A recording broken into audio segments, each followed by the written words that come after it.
which is a weekly educational program for entrepreneurs that started in Kansas City in the USA about 6 years ago. And it has now gone global. So the global brand is called Startup Huddle. It's operating in several countries around the world already.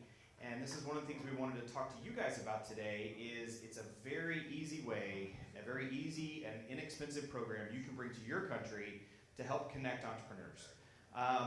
The 6 of us right here are here to answer your questions. But I wanted to just do a quick overview of what 1 Million Cups is, but we're going to talk about it as Startup Huddle. So you're going to hear 1 Million Cups a lot because that's what we do in the United States, but everywhere else in the world, it's going to be Startup Huddle. So I don't want to spend too much time on this because really we really want to focus on your questions, but let me just give a quick overview of what it is. We all meet weekly. Yes? Who all was in the room this morning? Yes, who all was in the room this morning? Okay, all right, so we'll, one? You were Okay. at the demo this morning? The demo? Okay. Okay, so we'll kind of start from scratch, I guess. Good point. And then I'll let this team introduce themselves because they all will add a little bit to it as well. Essentially, it is a weekly educational program for entrepreneurs where we recruit entrepreneurs to come and tell their story, give us their startup pitch to anybody in the community who is interested in learning more about that startup. And then they get either 6 or 8 minutes to present, and we'll talk a little bit more about that in a second. And then about 20 minutes of question and answer time with the community. And the beauty of this is that the startup gets a chance to practice their pitch in front of a live audience. They get feedback from real people, and they get the opportunity to make all their mistakes in front of a friendly crowd instead of in front of an investor or a potential customer or things like that. The audience, 1 Million Cups for me is pretty much the peak of my week every week. I just get energized by it because you learn something. It's a startup or an industry you know nothing about, and this person is trying to bring something new to the world or to your community, and it just energizes me like nothing else. So I always learn something, and I learn something from the other people's questions that they ask about the startup. Oh, I never thought about how I can apply that idea to my business, or I don't think of the problem that way, but I like that you think of it that way. And so it's become really transformative in my community. And we've been going about 4.5 years now. So anyway, so that's a little bit about the program, but I'm just gonna pass the mic around and let everybody introduce themselves, and maybe just for the interest of time, maybe just kind of pick up one other little nugget of 1 Million Cups that is important to you guys, and then we really wanna reserve the balance of the time for your questions. We'll start ladies first. Hi, I'm Lana Zumbrin, and I'm based in Florida. And I originally started as a 1 Million Cups organizer in Lincoln, Nebraska, in a community of about 250,000. I actually need to duck out. I'm doing a panel at 3 o'clock that I have to go meet the other panelists for. So I'm going to leave some business cards, and would be happy to answer any questions after the fact. But you'll be in good hands here. My 1 Million Cups or Startup Huddle nugget is that the consistency of the program and the large, the fact that many communities around the U.S. and soon to be world will be also doing this program. It not only creates a community for your entrepreneurs and founders as an education tool in your community, but it also is a way that you can connect with others as organizers, and founders can go and meet other entrepreneurs in a very low risk, easy format around other cities. So enjoy, and I look forward to talking with you. Enjoy your panel, Lana. Hey there, my name is Janelle Hartford. I represent the 1 Million Cups chapter in Bismarck, North Dakota. Bismarck's got a population of about 126,000 people. Our 1 Million Cups has been going for 5 years. So we've hosted over 150, well no, times 5, yep. Hundreds of speakers for an audience of thousands over the course of our city's 1 Million Cups. So I think my tidbit is kind of to echo what Lana said. It is a really low risk opportunity for your city to thrive. You get a good group of organizers and a couple $100 every month and have coffee and share conversation. So that's my tidbit. I look forward to talking to each of you. Thank you. I am Tyler LeCompte. I'm from Daytona Beach, Florida, so I'm also from Florida. We are about 100,000, 150,000 population. We've been going Million Cups for just over 3 years now. And for me, Million Cups has been the piece that's connected all the other resources in our area, kind of brought them together and created a single point for entrepreneurs to start down the path of their local resources. So if you've got a couple different groups in your area that might be one's doing this and one's doing that and one's doing this, you can use Million Cups to tie all those together and really just enrich your community altogether. So I would definitely recommend you consider Startup Huddle for your own communities. Hey, I'm Kim Lane from Conway, Arkansas. So I was the lead organizer for 1 Million Cups in Little Rock, and then started a 1 Million Cups chapter in Conway, which is where I lived, and then helped start a number of other chapters in Arkansas. And now I'm the regional rep for 1 Million Cups, which means I manage all the chapters in Arkansas, Texas, Oklahoma, and Puerto Rico. And then 1 Million Cups obviously is the same as Startup Huddle. So a couple things with Startup Huddle. I mean, I'm guessing you're all here because you're interested in starting one, which is terrific. It's a really good, I'm sure that you guys have networking and kind of pitch events in your communities, or at least are starting to have those. And 1 Million Cups is different because it's not a pitch.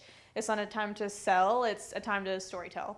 So like we get a lot of, and I'm sure you do too, a lot of entrepreneurs who are like, I don't know where to start. I don't know what to do. And we always direct them toward 1 Million Cups because it's a story. So they can hear how an entrepreneur got their start, what challenges they've overcome, what kinds of opportunities they've had, and things like that. So it's a really good kind of place to start.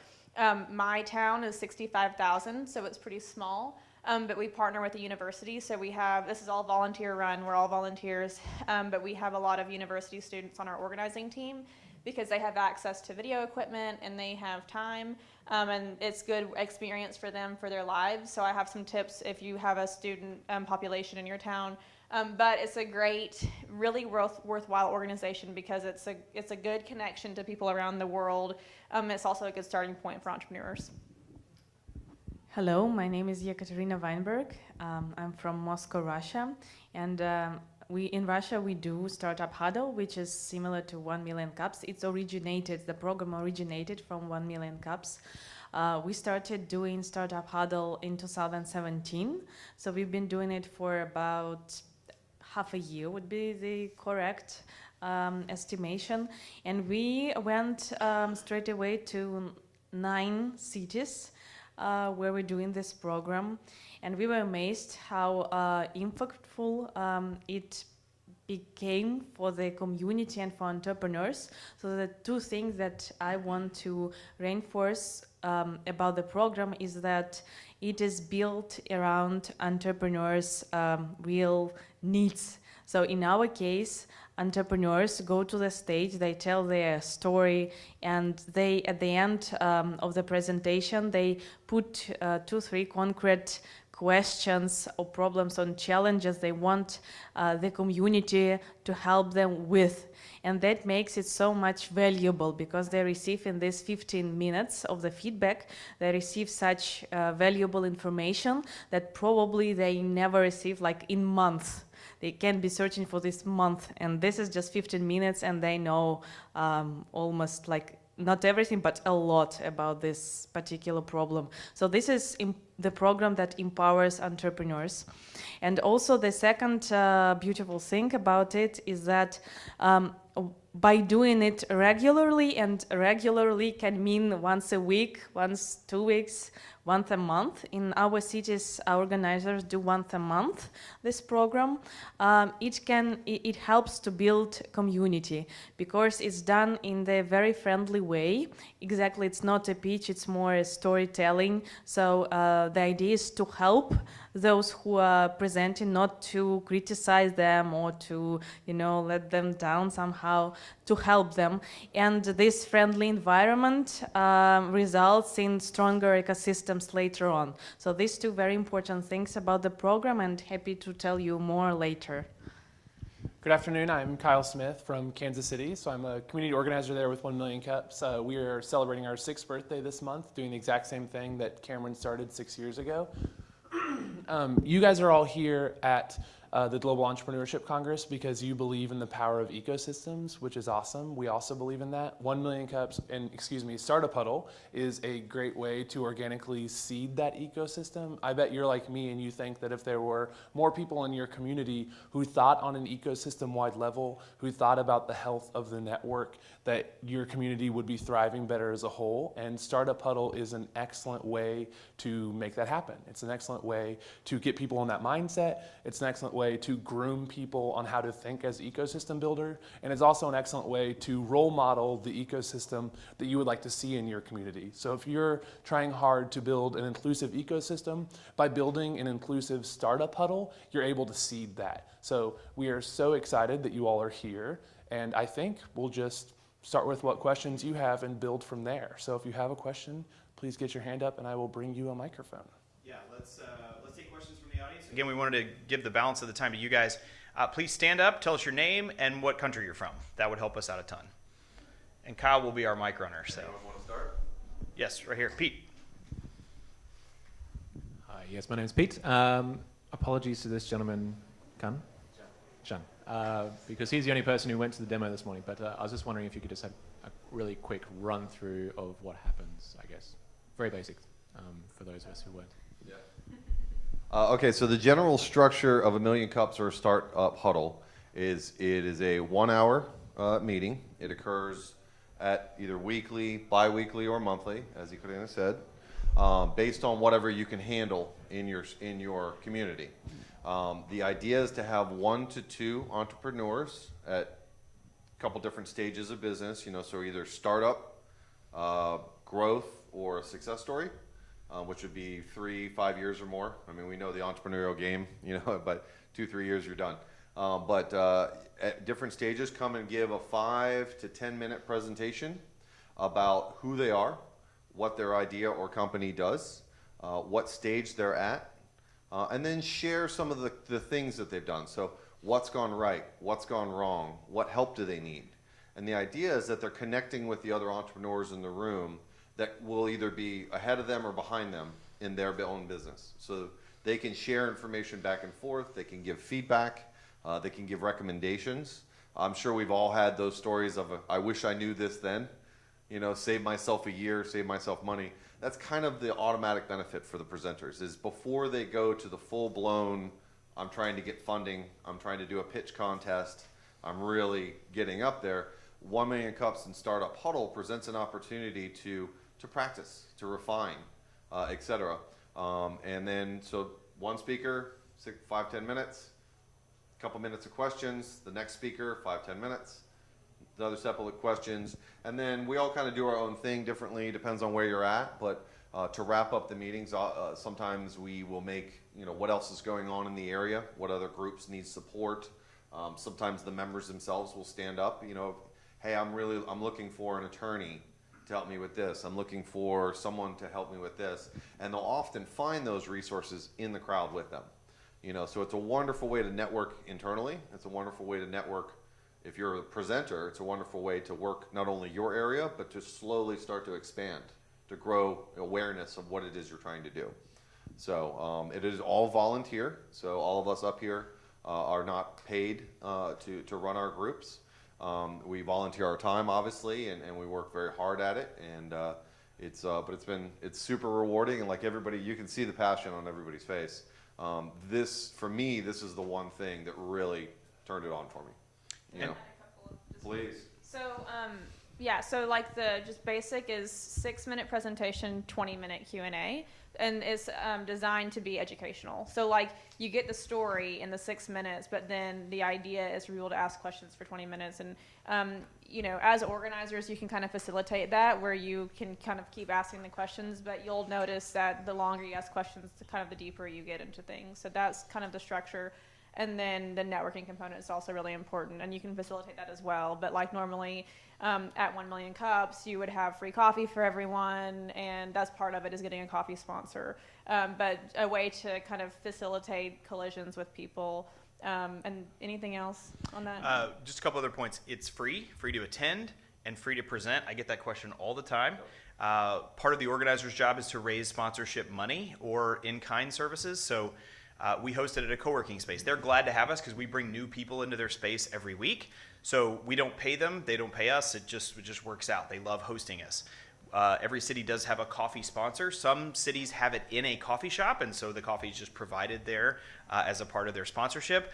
And then some cities will have food sponsors, or we have a marketing sponsor that has digital billboards in town just like this. So they give away free ads essentially to 1 Million Cups, and then we just make sure and recognize them every week and in some of our other promotional materials. But free to attend, free to present. And I always encourage people, just show up once and see if you like it. And if you like it, come back. If you don't come back. That's okay. At least you know about it. Another question up front. Your name, country, and question, please. Oh, hi, everybody. My name's Alan, also known as Big Al. Big thinking, big heart, and big network. So please introduce yourself afterwards. But my question is that you mentioned some collaborations with other organisations, and there are similar type events, Startup Grind, some similarities there. Yep. So how do you introduce yourself to those organisations? What's the best way to actually collaborate with them?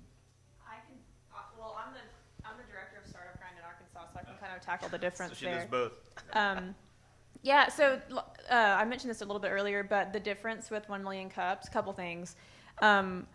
One, it's in the mornings, yeah. Two, it's more of a brief kind of nugget of story, and then 20-minute Q&A. And for me, at least, the way I structure Startup Grind, like for us, Startup Grind is more of a really seasoned influencer or business person, and 1 Million Cups, or Startup Huddle is, and just for quick clarification, they are the same. So 1 Million Cups is Kaufman's version of this in the States, and Startup Huddle is Jen's version internationally. So they're the exact same thing. But Startup Huddle is more of up-and-coming entrepreneurs. So that's a differentiation we make. I don't know what y'all do. Yeah, and I would say too, from a collaboration perspective, we're real involved with a local university, private university in town. They really wanted to host 1 Million Cups, and I said, I don't want to move it permanently, because part of the magic is it's at the same place at the same time every week on the same day. But we allowed them to host it for one time, and we got so many more students to come than we ever would, because we hosted it on campus. The other thing is there's this one entrepreneurship professor, and she offers extra credit for her students to come to 1 Million Cups, but they have to come and find one of the organizers and get a picture in front of the 1 Million Cups banner in order to get their extra credit. So you have these random people come up to you and like, excuse me, can I take a picture with you, please?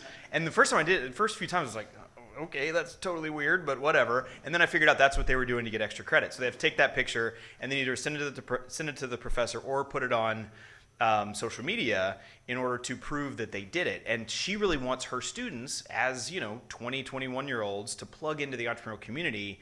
And by the way, they learn something too. Again, this is an educational program. They're going to learn something by coming. We don't get a lot of repeat business out of those guys because they're there to kind of check the box and get their 1 point. But it's been a fun way that the university has connected with the larger community. I think. Do you have a platform that you actually put all of these huddles up on? Like Meetup's got its Meetup platform. Right. One last thing on that. I think the phenomenon we're talking about are leaders versus feeders. And this is an event for entrepreneurs by entrepreneurs. It's very grassroots. Like we said, we're all volunteers. And so we structure it in the way that best benefits entrepreneurs. And so when you think about universities being feeders, if you think of Chamber of Commerce groups being feeders, what are some of the other feeders in your communities? Economic development groups. Traditional 9 to 5, they have programs that are incredibly helpful, but they're feeding into the 1 Million Cups community and making it stronger. So I definitely believe in a community over competition. I don't have a scarcity mindset at all, and 1 Million Cups is very successful. But to answer your question about marketing, our 1 Million Cups chapter has a Twitter, Facebook, Instagram, and we're consistent with our marketing. We write good copy on each of our speakers and encourage our speakers to promote it themselves to expand their networks. But I'll let each of these guys talk about what they do for marketing. And also, too, I'll let them talk about marketing. one thing that we didn't have in the early days of 1 Million Cups that they have now that I know Jen and Startup Huddle is going to be building is your own website space and also your ability to process applications on the back end. So we always say apply to present, right? It's not a pitch, it's apply to present. You're going to be our presenter for the day. So I'm an entrepreneur. I go online to this thing. I build my profile, put my logo in there. Here's what I do with my company. And then we also, the back end system also, I won't say forces, but it encourages them to watch about, I think, a 10-minute video on how to have the perfect pitch. So again, you're getting that touch point and that education point with the startup. And then when it's their turn to present, so this allows us to go in and okay, here's a new application that came in. What do you guys think about this? Yes, I like it. Okay, great. Let's schedule them. And then when it's their week to come up, their logo pops up, their description pops up on the website. So it makes it real easy to maintain this whole thing. Again, we don't have that for Startup Huddle yet. I know that they're going to be working on it, but it's a great way for us to point people to one specific place and then capture all those applications. Another thing is, every time someone applies to present, that's another person in your database. And if you work for a university or something like that, you can now track who these startups are, who these entrepreneurs are. And over time, I mean, we've built up databases of hundreds of local startups over the years that it's just kind of a data pool that just is waiting for us to do something with it. But that can be a really powerful tool over time as well. So there is a back-end processing system and a website that will be coming. It's just not live yet, and it wasn't live for us in the first probably year or two. 2 years back. Yeah. That's why I asked, because I went on and had a look this afternoon and said, go and see the events, and I'm pushing buttons all over the place. Yeah. And there's no event. If Yeah. you want to see the future, I would say go visit 1millioncups.com. Okay. You'll see all the communities represented. You'll see how it puts up sponsors, how it puts up the organizers ourselves. When you're looking at these You communities, can pull it up. You want to pull it up right now? It's a great resource. When you're looking, you can automatically see who are the organizers. Often, many of us have put our own social media profiles on there, so you can reach out to us ahead of time and connect, and that's great. And then, should you get to the point where, okay, I've done my local one and I'm ready to expand to city B, you can look down the road and see, just keep going.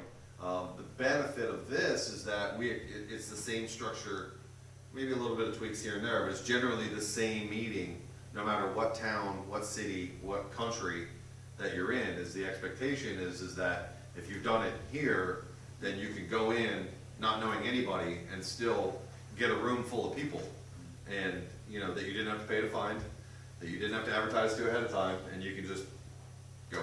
So as managing director, obviously, Yeah. my role for Australia is to make sure that we create startup huddles everywhere. Yes.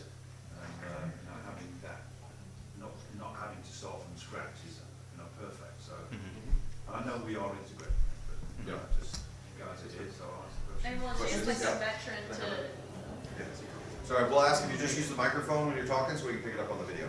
Okay? You want to repeat that? Sorry. So as managing director for Australia, it really is my intention to make sure that the huddles are available in every city, in every community. The strategy, just before I came here, we had to put a strategy together. So my strategy is to work with the local council authorities. There are many, many great entrepreneurs working away in their bedrooms and home garages, and nobody knows about them. They don't have a platform to come out and tell the world what they're doing and get advice. So if the local councils can actually sponsor it, that would be wonderful. Yeah. That sounds actually like a perfect opportunity for you. Next one. Do we want to talk more about marketing? Anybody else had anything to say? Yeah. I just Thank you. I'm wanted to share a very quick insight how we started straight away in 9 cities in Russia. So what we did, there are a couple of other things why the program worked out, because we are 15 years in Russia doing things on entrepreneurship, and we already had connections in ecosystem, so we know to whom to go and showcase this program. But beside that, what really worked out, so we figure, because it's been all known that it's so difficult to start something, and the beginning phase is so difficult usually, what we did, we connected in a way Startup Huddle to another program that our partners are doing with our help in the regions called Scale Up. And the idea was that Scale Up at that time had already a community around the program. So we said, why not at the first huddles, there will be entrepreneurs who go through scale-up program presenting and getting this value, and also maybe you can invite some of the scale-up audience also to come and to listen to. And this made the, at least that made this first phase very, possible. There were, at the first huddle, there were about 10, 15 people in the audience. Mainly from the scale-up program, but then the audience started to grow and more people started to come and etc. So I mentioned this because I assume that you all have other programs besides thinking of starting Startup Huddle. So I just want to say that I think it's fine to see these connections between programs and just to leverage resources and to make Startup Huddle finally happen. So don't look at Startup Huddle as a separate program that is run by a group of people. I think, think broad and find this connection. That would be my advice for those who want to start. And I just have a quick note too about, you talked about talking with city council or something.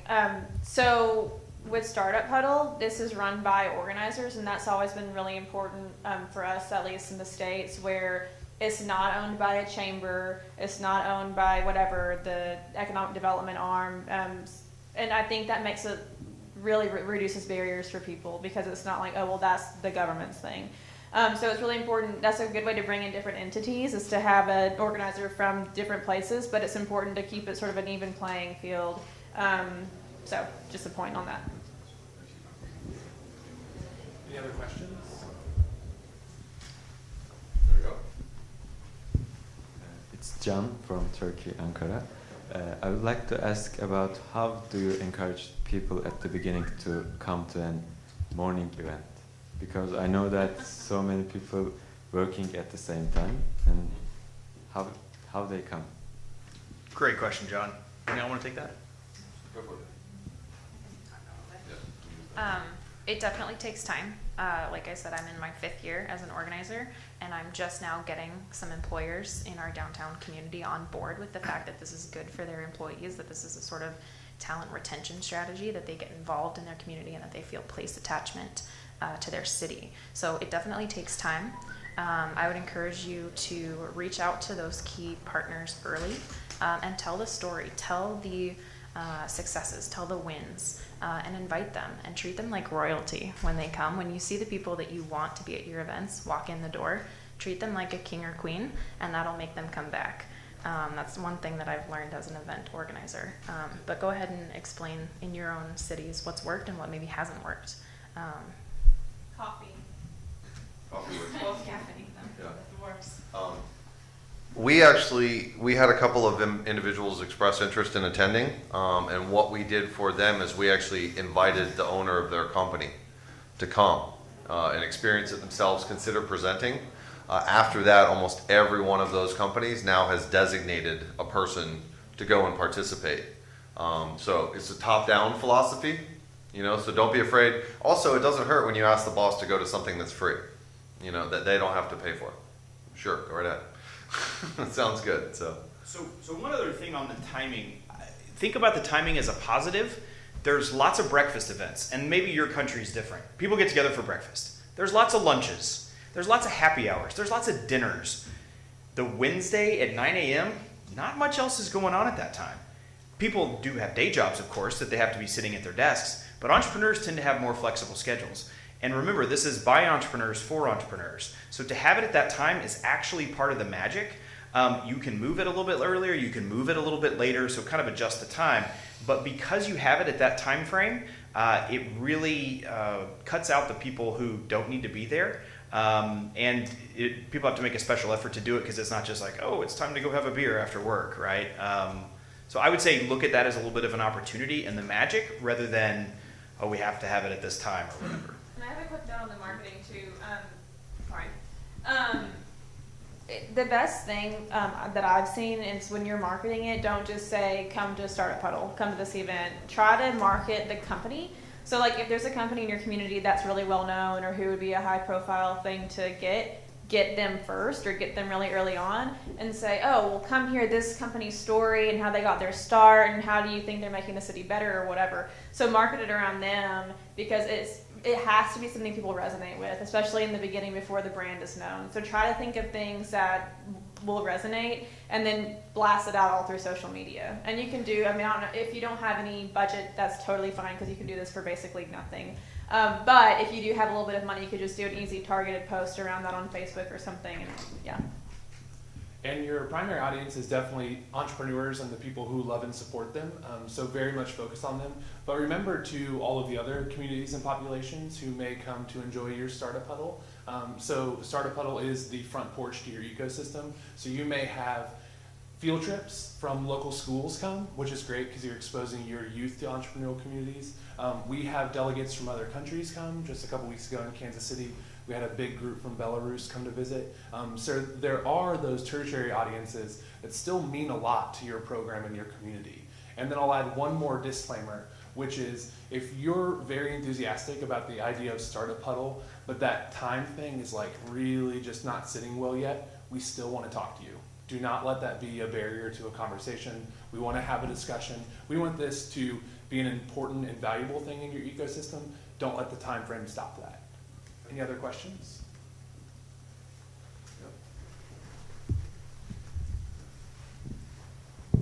Can you hear me? Yes.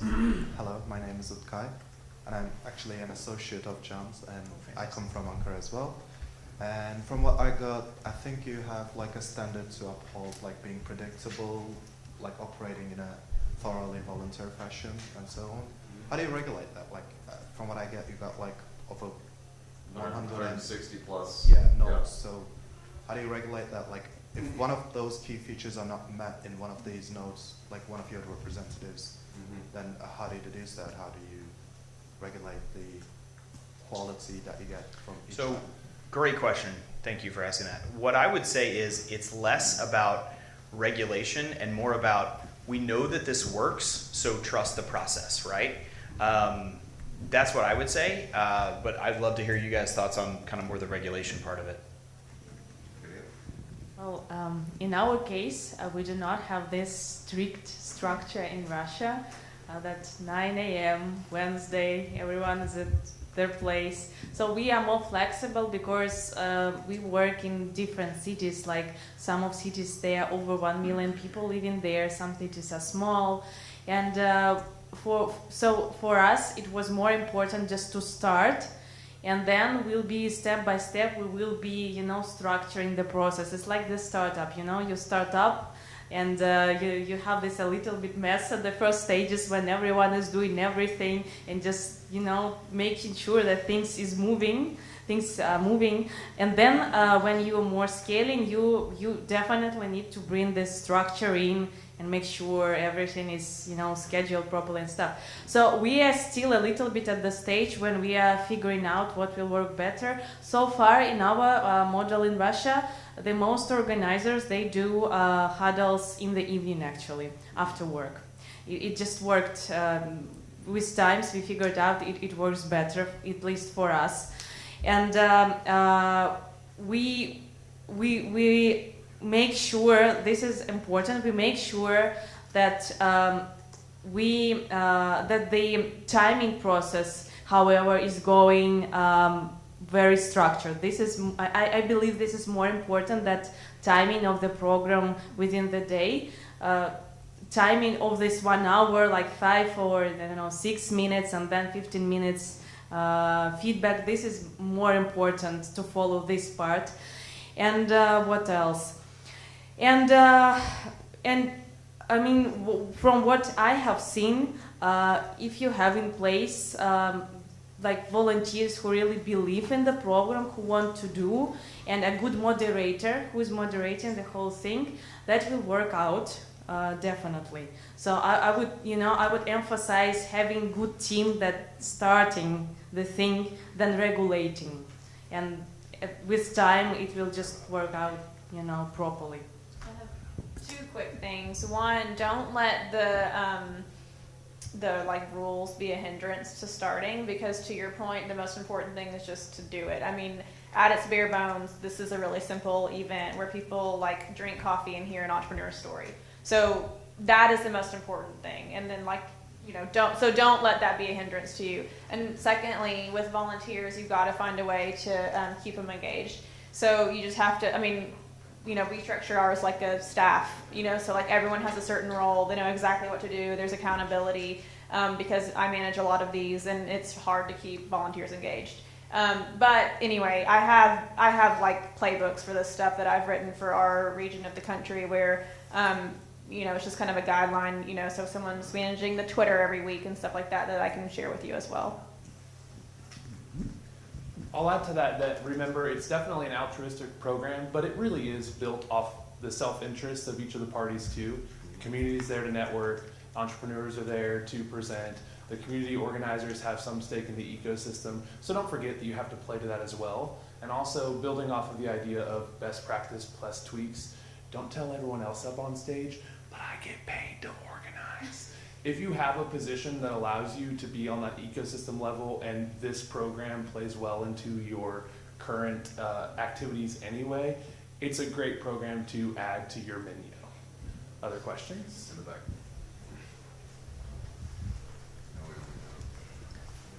Good afternoon. Ashley John, Jen Carabine, specifically based in St. Vincent and the Grenadines. So my first observation is that I recognize we were actually kind of having like a startup huddle here. Yes. Yes. Yeah, yes. thanks for your feedback. I recognize yeah. that. Yeah. So the second thing, now after understanding the process and so on, what are some of the outcomes that you look for after you would have had a huddle? And like what's next? One of the things that keeps me energized as a lead organizer is seeing the collaborations that happen amongst the entrepreneurs in my community. And I know that for every 4 that I hear about, 14 happen without me ever catching wind of it. I've got a good relationship with our local media, and so as much as I can, I put the entrepreneur in contact with the local media so that that story is spread even farther, and the community engages even more with that person from different avenues. So that's my tidbit. For us in Daytona, it's more about helping the entrepreneur move down the path to success. As I said, we've developed ours to kind of be the funnel, the first point of contact, or the front porch, if you will, for an entrepreneur. And based on where they're at, what they're trying to do, and what they're looking for, we help point them to the local resource that would be the best starting point. Most of the local resources, or at least in the state of Florida, they're judged and measured and compensated based on either the number of companies they assist, the number of jobs they create, real data, etc. So what we're doing is to try and make sure that they get fed the data that they need, so the resources are still available after the fact. Ultimately our goal is to just have a great meeting, have everybody have a good time, get some information, as he said, get fired up and inspired for the rest of the week, and then keep going. So. I think for us in all cities, the story that you empower 1 or 2 single entrepreneurs is really that really surprised me how powerful this is, because I think that at least in Russia we have a little bit the like generally speaking, there is the idea that, for example, US and Europe has, such an expertise, and we invite these foreign speakers, we pay them huge fees, and they come and they teach us, important things. But in this, within this format, when one entrepreneur is presenting, and then the audience, like normal people like me, like you, start giving feedback, you are so surprised how many valuable things, like your person that is sitting near you can give you. Like you never ever can think that this person can be actually more valuable than this American, expert and guru somewhere abroad. And this in 15 minutes, the ability to gather this insights from people who live the same building with you, who walk the same streets. This is very impressive. I think that really, boosted the whole thing in Russia, in our cities. And one quick thing, we should have mentioned this with the format, but at the very end, we always ask the presenter, what's one thing the community can do to help you? So that's a big takeaway for me, is not only is this person sharing their story with the room full of people, but then they're also getting to ask for something, and it can be anything except for money, because if we could highlight anything here, they are not selling or pitching, they're telling their story. So a lot of times at the end, it's like, follow us on social media, or like tell your sister about this company or whatever it is. So that's really beneficial. And then also, yeah, exactly. And then also just the community building is huge. Like, I know in Little Rock, Arkansas, we have it every single Wednesday at 9 a.m. And one day it was like pouring snow, and I was like, there is not going to be one soul here. And I got there and it was packed because people it becomes part of their routine. So it's really cool to create that kind of community. We have time for one more question, and we'll make a quick answer. One more question. Anybody? Pete? I've got any questions. I think it's you. You too. Okay, particularly, sorry, was it Kim from Arkansas? You mentioned that you've put together a bit of a playlist. Yeah. Have you guys got some sort of, I guess, knowledge bank or whatever, copy paste to like do this sort of thing to start from? We probably have. We do from the 1 Million Cups perspective. It probably will have to be changed for Startup Huddle, but that's easy to do because we've already got most of the content. We just don't have it available yet. So look for that soon. They'll probably come as a part of the website. So when I was talking about the back end of the website, we have all these resources from a logo to video bumpers to PowerPoint slides that are already done for you to various playbooks. What's a playbook to be an organizer? What's a playbook to be a presenter? What's a playbook to be a startup community? So all of that is there. That's something that I know that Jen will be building over the next few weeks and months. And I can share my ad hoc version with you if you just want to see it. Quick survey. How many people here are interested in a startup huddle for your countries or your cities? Wonderful. 1, 2, 3. Okay. We as ambassadors are going to be making ourselves available after the fact of GEC to help mentor you, help you get started, etc. So if you've got if you heard of all of our stories, how some of us come from very small towns and some of us come from very big towns. If you've somebody up here you're connecting with, feel free to reach out to that person directly and come right up. We'd love to all be able to leave this event this week with at least one connection in another country that we can work on with one-to-one and help you get going once the Startup Huddle is ready to go, etc. So obviously, Karina is one of the more experienced in terms of the actual Startup Huddle, and then we've kind of gone through all the speed bumps and the hiccups already. So just as we tell our presenters, our hindsight is your foresight. Okay, so we're here to help, and we definitely appreciate you guys taking the time today. And I hope you're having a good conference. Is there anything else somebody would like to say? Yeah.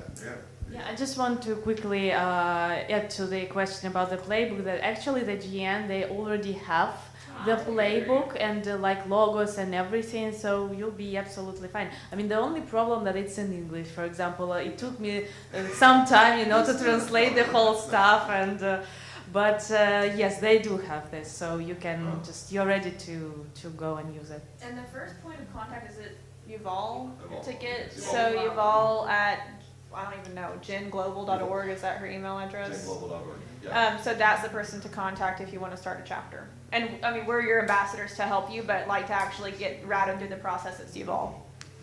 So give us your cards. Yeah. Yeah, give us your cards and we'll make it happen. Wonderful. Anything else? No? Okay, Did we put you to sleep? Come on, guys. Let's get excited. Let's have some fun. Thank you very much for your time.